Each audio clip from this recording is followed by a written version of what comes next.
I've got some bummer news. It's not enough that you know how to use the internet. Many church folks know how to get by online, maybe even enough to be dangerous. But you also have to know how to communicate your church's message using the internet. For progressive churches, this is especially important. Your audience is much more likely to be hesitant trying out a faith community than more conservative churches' guests might be. You need to intentionally share your values outwardly through your social media and website presence. That's why today we are here sharing 4 digital ministry tips for progressive churches. I'm Sammy, I'm here with Digivangelism. We are here every single Tuesday morning, 9 a.m. Eastern Time, sharing with you the latest digital ministry tips and trends so you don't miss out on the biggest opportunity to share the love of Jesus yet. If that sounds like it might be of interest to you or your church community, please subscribe below and maybe even turn on the notification bell so that you don't miss any of our videos and you can learn better and better each and every week how to reach people online. First tip. Use pronouns in your digital ministry. Now, if you are in the progressive Christian sphere or consider yourself a progressive Christian, you probably have used pronouns in the past to introduce yourself. Anyone else might be wondering, why are we talking about using pronouns? Like what?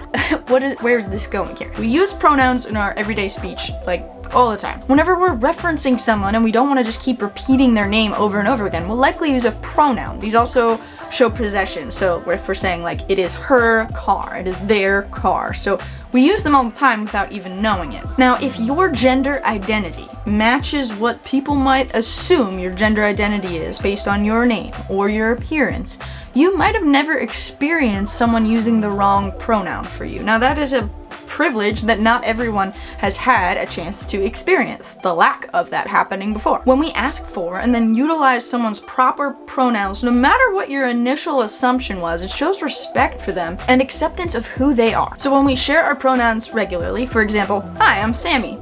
My pronouns are she, her. That's it. When we normalize that, when we do it over and over, it normalizes it. Now this creates over time a more inclusive environment, especially for those whose pronouns might not match what people initially assume based on either their personal appearance or their name. Alright, now that we know a little more about why we might use pronouns, let's talk about how we can use them in our digital ministry presence. So first of all, your website is an awesome place to showcase pronouns because you're likely going to be showing off some people on your website, whether it's your staff or your leadership or volunteers, whoever. Shown on your website, you usually have their face and their name and their title, also include their pronouns if they are comfortable with it. This, again, just normalizes it throughout all of your media. You can also share pronouns anytime that someone is introduced. So I'm talking specifically about online right now, digital ministry, so sermons or worship services. If you are introducing yourself over and over, it's an opportunity to share your pronouns, or if you're introducing someone else, or if you post a video and you're introducing someone on there. Now, you have to gauge for yourself whether it's kind of appropriate or overdone. Maybe you're not supposed to be introducing yourself every time you show up, because that in general just feels like too much, and that's your call to make as a church and as a church leader. But every time you are introducing someone, it is an opportunity to share pronouns, whether or not you make use of it. Other opportunities to share pronouns include Zoom names. Put your name on Zoom, you can put it right next to it, Sammy, she, her. Personal social media bios. If you as a faith leader are more of a public presence online, you could share she, her, or they, them, or whatever your pronouns are in your bio. Email signatures, awesome, just right below your name with all that other stuff. Pronouns. Printed communication. Why not include it if you're sending a message out? If you're going to send it in an email, you could do so in printed communications as well. And of course, during introductions, when sharing in a small group, it's just better and safer not to assume you know what people would like to be referred as, and just ask people, can you share your pronouns when you are sharing a little about yourself, or at least introducing yourself via your name. The more places that you have your people sharing their pronouns, the more and more it normalizes this experience for the group overall. Now, not everyone is going to feel comfortable. That's okay. Not everyone is going to do it more than whenever you tell them to do it. That's okay. But more and more people will jump on board. They'll get used to this experience over time. This is not only going to make a world of difference for those that are more frequently misgendered than others, but it also is going to be a little sign to LGBTQ+ folks and allies that you are perhaps more of an inclusive community, or at least a place that might be a little bit more safe for them and maybe worth checking out. Alright, tip number 2, utilize imagery intentionally. Whew.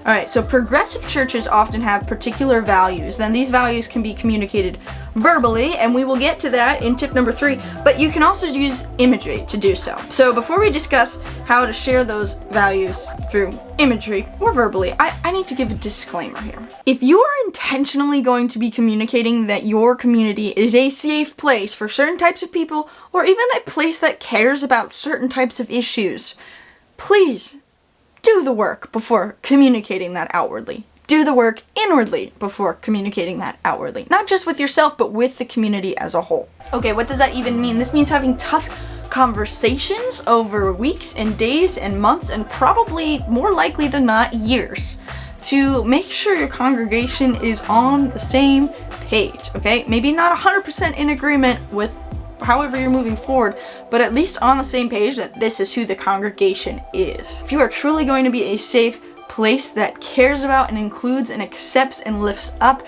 and highlights marginalized folks, and also whatever issues that you are about to say are valuable to you, this cannot be a contentious issue. This cannot be something that is unresolved. This needs to be determined over time through prayer with your community before you are broadcasting it outward. If you are sharing your community has certain values and it just doesn't, this can cause a lot of harm, a lot of damage to folks that come in thinking you are a safe place for them, only to find out that they're going to be hurt again by another faith community. Don't do it. What kind of visuals can you share to showcase your values? Good question. So if you are a church committed to anti-racism, perhaps it's a Black Lives Matter symbol or flag, or maybe a book, an anti-racism book that you as a church worked through and used, a book that has been helpful for your community and could be helpful for others to learn your faithful viewpoint on racial justice. If you are committed to LGBTQIA+ inclusion and your church is on board with that, you could include rainbow flags or emojis on certain places on your website or on your social media bios or platforms. If you are committed to interfaith relational building, don't hide that fact. Show pictures of you. I mean, if the other folks are okay with that, whoever you're engaging with, make sure people can see that you interact with people that don't look like you, don't worship like you, and then that's totally okay and valuable to your community. If you are committed to making change in public policies that align with justice, love, and equal care for all people, share any related banners or photos or petitions that your community has been involved with. People are going to want to see what is important to this community. Is it important to me? Do I want to be involved with this kind of church? The point is, just don't be shy, okay? People are going to want to see what makes your church worth investigating and if they could be a part of your community. Sprinkle these visuals throughout your website, but also on your social media regularly. All right, tip number 3, like we said, is kind of like tip number 2, except less visual. We still want you to, via words, clearly share your church's values. Now, when you do, the important part is to avoid dancing around issues as much as possible. Like, be clear. People just want to know what is important to your community. And of course, we know it's important to your whole community because you've done all of the work, right? It's not just like a small subset. It's like the whole community, or at least most of the community, right?